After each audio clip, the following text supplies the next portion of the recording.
तो आज आप लोग को एक बहुत बड़ा ही अपडेट देने वाला हूं, जो खेसारी लाल यादव जी का आज से कुछ दिन ही पहले एक गाना रिलीज हुआ था, जिस गाना का नाम था दीवाना बदमाश हो जाए।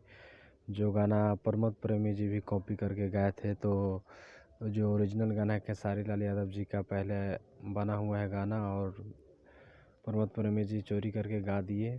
तो खेसारी लाल यादव जी का गाना वायरल हो गया था। तो अब ओरिजिनल चैनल यानी खेसारी म्यूजिक वर्ल्ड से आ रहा है। तो बहुत ही मस्त सॉन्ग है, देखना ना भूलिएगा। खेसारी म्यूजिक वर्ल्ड से दीवाना बदमाश हो जाए, वही फिर रिटर्न गाना आ रहा है। दीवाना बदमाश हो जाए सैड सॉन्ग है। तो इंस्टाग्राम पे बहुत ज़्यादा ही रील बन चुका है, करीब से करीब 25 से 30 हज़ार रील बन चुका है। तो आप लोग जाइए और इंस्टाग्राम पे भी कम से कम 1 मिलियन रील पूरा कीजिए। बहुत ही बवाल सॉन्ग है और खेसारी म्यूजिक वर्ल्ड से आ रहा है, तो देखना ना भूलिएगा।